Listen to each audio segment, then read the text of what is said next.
Elion Ward was a quiet man with a stable job and a loyal wife. Leora Vey was a confident personal trainer with a bold streak and a hidden desire for adventure. Their lives should never have crossed paths, but one weekend changed everything.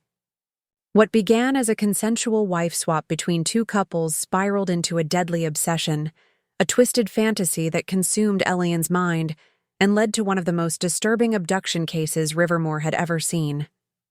By the time the truth surfaced, one woman would be fighting for her life, and another would be forced to betray the man she once loved. In the quiet town of Rivermore, tucked between misty woods and silent hills, lived two couples who would soon become entangled in a story darker than anything they could have imagined. Elion Ward was a meticulous software engineer, known for his quiet routines and reserved nature. He lived with his wife, Noreen, a woman who radiated elegance and control, always perfectly composed. Their marriage had lasted 9 years, and on the surface, it appeared functional. But beneath the structure was an undeniable sense of distance. They rarely touched, rarely laughed, and never talked about what they really wanted. Their home was neat, their days predictable, and their nights empty. Across town lived a very different couple. Devrick Slane was a bold, muscular gym trainer with a dominating personality, and his partner, Leora Vey, was as wild as the wind. Leora thrived on chaos and excitement. She had a magnetic charm that drew people in, then left them guessing. Unlike Elion and Noreen, Devrick and Leora thrived on unpredictability. They traveled often, attended private underground parties, and experimented with unconventional lifestyles. It was at one such gathering that their worlds first collided. Through whispers in exclusive online forums, Elion had discovered a secret community of couples looking to explore new boundaries, wife swaps, role reversals, private retreats. He had never participated before, only watched from a distance, curious and cautious. But one night, after a rare and bitter argument with Noreen about their lifeless intimacy, he decided to take a chance. Noreen, frustrated but equally bored, agreed to meet with another couple for what she considered a one-time experiment. They were matched with Devrick and Leora through a private group moderator, and after exchanging a few encrypted messages, they arranged to meet at a secluded lodge outside town. The lodge was a converted farmhouse with thick walls, soft lighting, and locked doors. Phones were turned off. Identities were kept private. The rules were clear. No attachments, no lingering. Contact after the weekend. Just fantasy, acting, and escape. At first, everyone was cautious. There were introductions, drinks, unspoken hesitations. But as the night went on, the lines began to blur. Noreen, to her own surprise, found Devrick's blunt confidence refreshing. She had not been touched like that in years. Meanwhile, Leora, with her seductive energy, wrapped Elion into a storm he never saw coming. Leora saw it as nothing more than play. She treated Elion with teasing affection, indulging his quiet awe of her, even complimenting his politeness. But for Elion, the experience flipped something deep inside. Leora wasn't just a woman he slept with.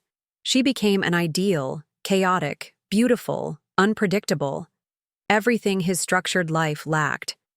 She laughed without filter, touched him without shame, looked at him with eyes that didn't calculate. It was intoxicating. By the end of the weekend, the couples parted ways with a silent understanding. No need to follow up, just return to real life. Devrick and Leora resumed their usual rhythm, already planning their next adventure. Noreen, feeling a temporary spark, hoped the experience might wake something in Elion, but he barely spoke on the drive home.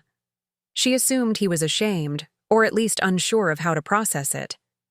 But Elion wasn't confused. He was focused. He had tasted something that made everything else feel meaningless: his job, his wife, even himself. Leora had shown him a different world, and now he believed he belonged in it.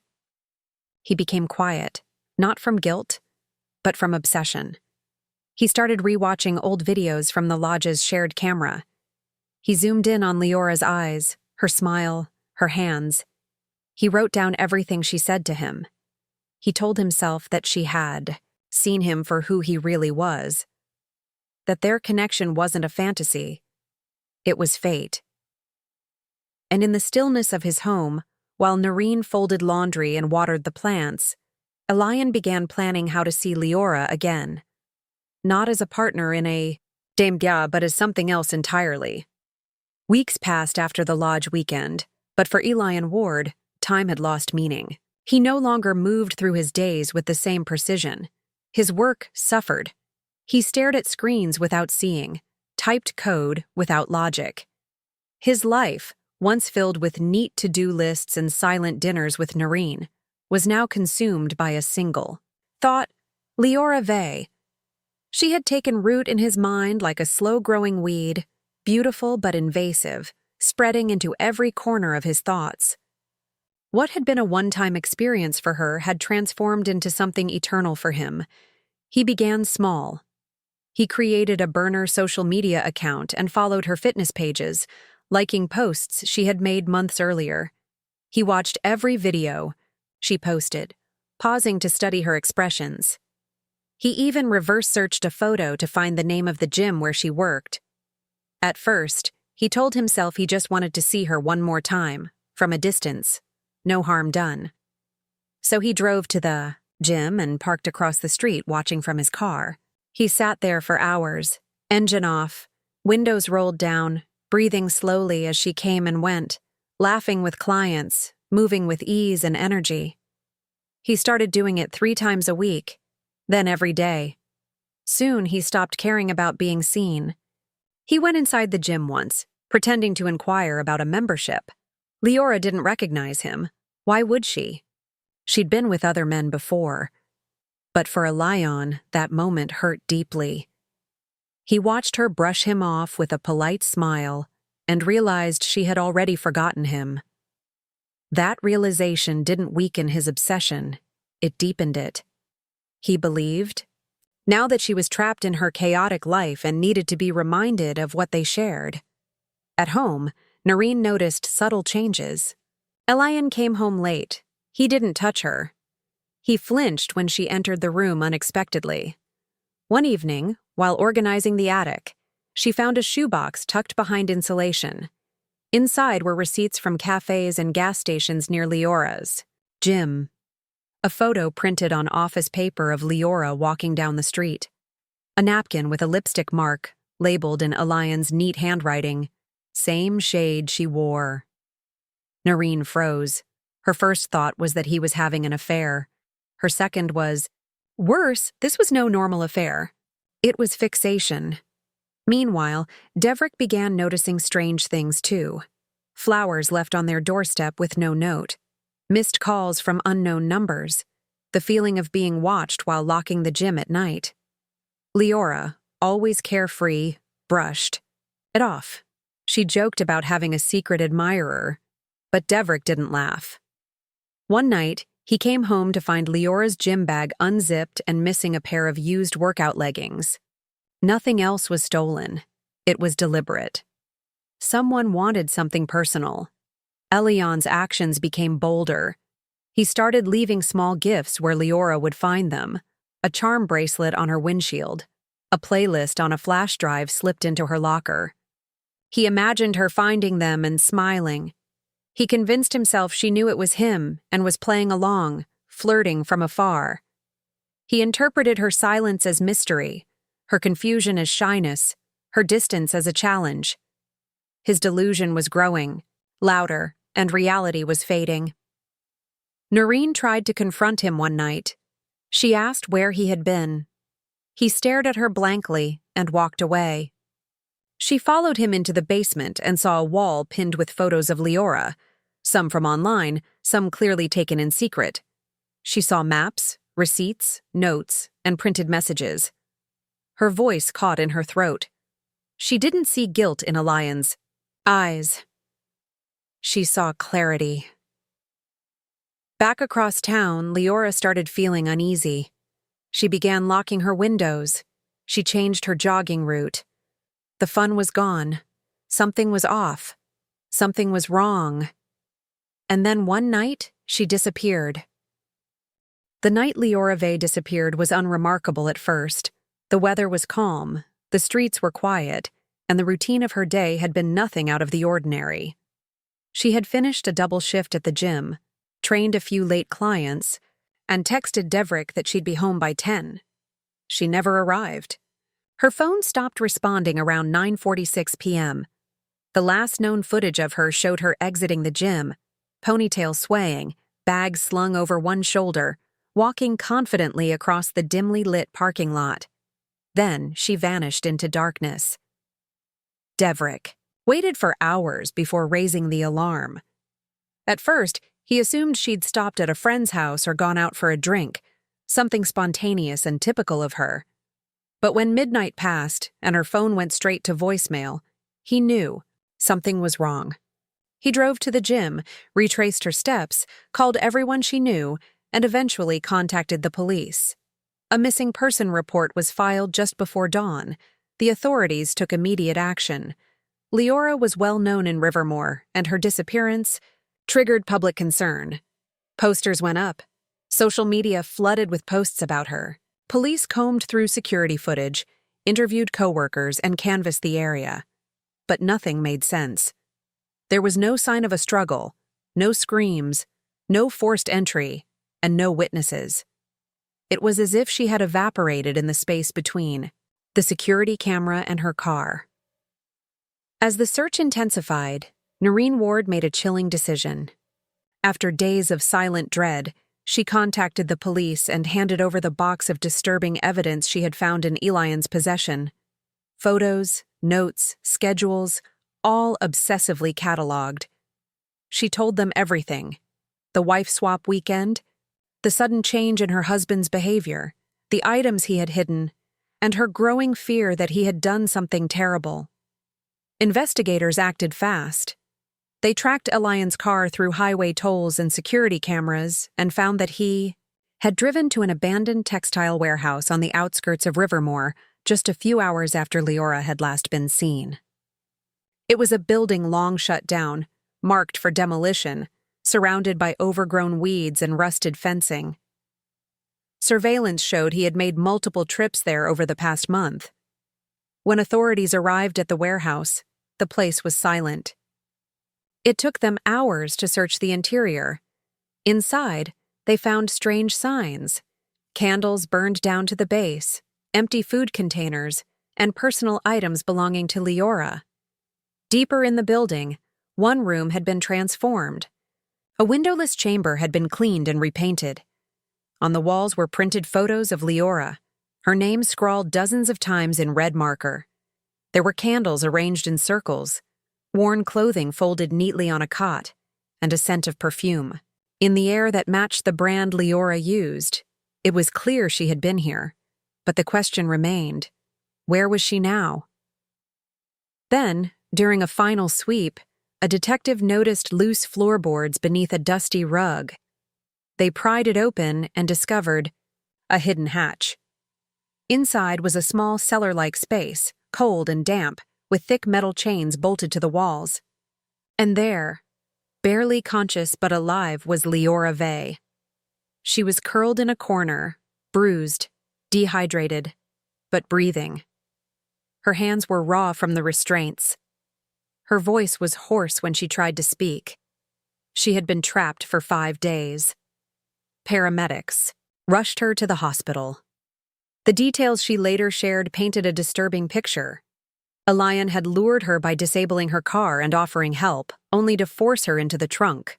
At the warehouse, he acted as if they were in a relationship, speaking softly, playing music, feeding her meals like they were on a date. He never touched her violently, but the psychological manipulation was constant.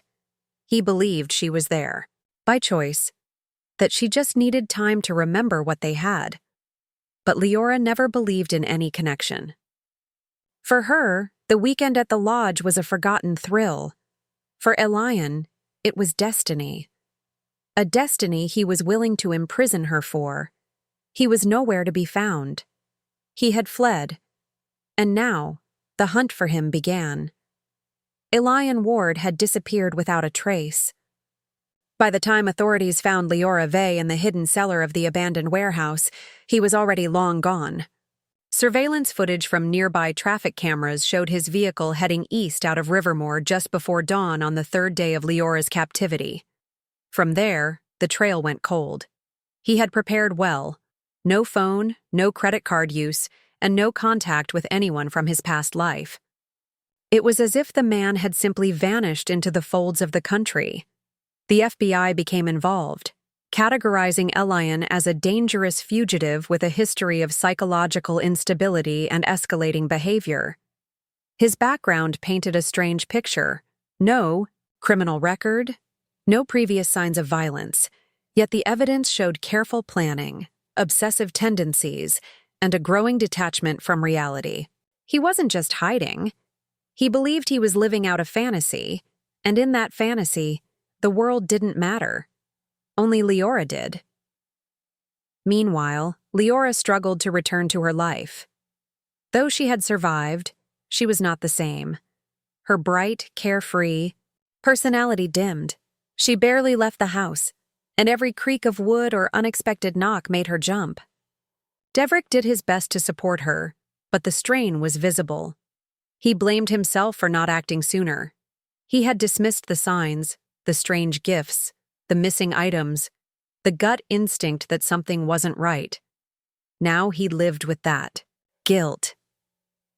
Noreen Ward's world had collapsed as well. After turning in her husband, she faced a wave of media attention and public suspicion. Some believed she had known more than she admitted. Others viewed her as a brave whistleblower. But none of that mattered to her. She spent her days in silence, moving between lawyer appointments, police interviews, and her therapist's office. The man she had once trusted, the man she had lived with for nearly a decade, had turned out to be someone she never truly knew. And that thought haunted her more than anything. As the manhunt continued, scattered sightings of Elion began surfacing across several states. A convenience store clerk in Indiana claimed a soft-spoken man matching his description bought canned food and prepaid phone cards. A motel manager in Nebraska reported a guest who paid in cash and refused housekeeping for 3 days. But by the time investigators arrived at each location, he was gone. Then, 6 weeks after his disappearance, a breakthrough emerged. In a small town near the Canadian border, a farmer called local police to report an abandoned vehicle parked in the woods behind his property. The license plate had been removed, but the VIN matched Elion's car. Inside were empty food wrappers, a single blanket, and several maps with routes marked in red. He had been planning a border crossing. Nearby, officers found a small campsite, tent, fire pit, and a notebook. The pages were filled with fragmented writings, names, symbols, and repeated phrases like, "She belongs to me," and "They don't understand our love." But Elion was not there.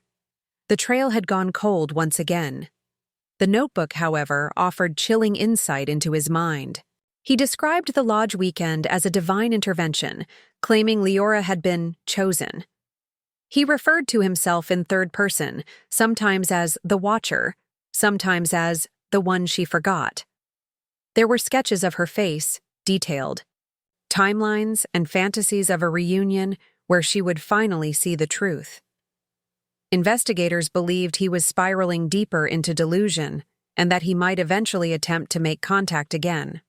For Leora, this knowledge offered no peace. Knowing Elion was still out there, still watching, possibly still obsessed, kept her in a state of constant fear. She installed security systems, moved houses, and cut ties with her online presence. But no matter where she went, the feeling followed her, that at any moment he could appear again, smiling like nothing was wrong, and far away, in a dark motel room lit only by a flickering lamp, Elion Ward sat alone, rereading his notebook and whispering promises into the silence. He was waiting, watching, and planning the final act. Months passed, and Elion Ward remained at large. His name had faded from the front pages, replaced by newer crimes, fresher horrors. But for those he had left behind, Leora, Devrick, and Noreen, the nightmare never ended. His absence didn't bring peace. It brought tension, the kind that lived under the skin and flared up in quiet moments. Every knock on the door, every unfamiliar car parked too long, every shadow at night felt like him, like he was still out there, watching, waiting. Leora had moved twice in less than 4 months, first to a gated apartment complex in a neighboring city, then to a smaller, more secluded house in a quiet suburb. She changed her routines, got a new job at a gym that didn't advertise her schedule, and lived under a fake name. But she was never able to outrun the fear. It lived in her dreams. She saw Elion in every crowd, heard his breath in every silence. Her relationship with Devrick strained under the pressure. He wanted to protect her, but he couldn't fix what was broken inside her. Leora no longer laughed, no longer planned for the future. Her life had narrowed into survival. For Elion Ward, the aftermath was equally destructive. Her home had become a constant reminder of the man she had once loved and the monster he had become. She sold the house and moved to a distant town under a new identity, hoping to escape the whispers, the side glances, the pity. She stopped watching the news. She stopped answering unknown calls. The woman who had once kept a perfectly organized calendar now lived one day at a time, each one shaped by guilt. She had married Elion, shared a bed with him, never knowing he was capable of such darkness. And now, even in his absence, his shadow loomed. Then, nearly a year after Leora's escape, an unexpected break occurred. A call came in from a wildlife ranger in Montana. He had found a body in a remote forest, partially buried beneath a shallow mound of pine needles and snow. Nearby, a rusted van was hidden between trees, covered in tarp and brush. The plates had been removed, but inside the glove compartment held a folded document with the name Elion Ward. Forensic teams arrived quickly. The remains were decomposed, but male, dressed in layers of old winter clothing. A backpack nearby contained journals filled with Elion's handwriting, alongside empty food cans and a small tape recorder. Dental records confirmed the body was indeed his. He had died alone, likely from exposure or starvation. No sign of trauma. No final message. The discovery sent shockwaves through the people whose lives he had shattered. For Devrick, it was a strange mix of relief and unease. The threat was finally over, but it didn't bring back the life he and Leora had before. The months of fear had left scars. They both knew that even though Elion was dead, the damage he had done lived on in memory. For Noreen, the news brought silence. No tears, no closure. Just a hollow feeling that the chapter had ended without explanation. She burned the last remaining photos of him and changed her name again. She would never speak of him publicly. He was no longer her husband, no longer a part of her story, just a shadow that once passed through her life and left everything darker. Leora's response was even more complex. At first, she didn't believe it. She thought it was a trick, another manipulation. But when the evidence was undeniable, she felt a strange, unbearable stillness. Not peace, just the absence of danger. In the weeks that followed, she began taking small steps forward. Therapy sessions became more open. She returned to painting, something she hadn't done in years. The fear didn't vanish, but it became quieter, something she could carry without collapsing. The story of Elion Ward faded from public memory, archived alongside other tragic cases. But for those who lived it, it would never be just a story. It was a scar that would never fully heal, a reminder that obsession, once awakened, can twist into something monstrous, and that even brief fantasies, when fed by the wrong mind, can end in horror.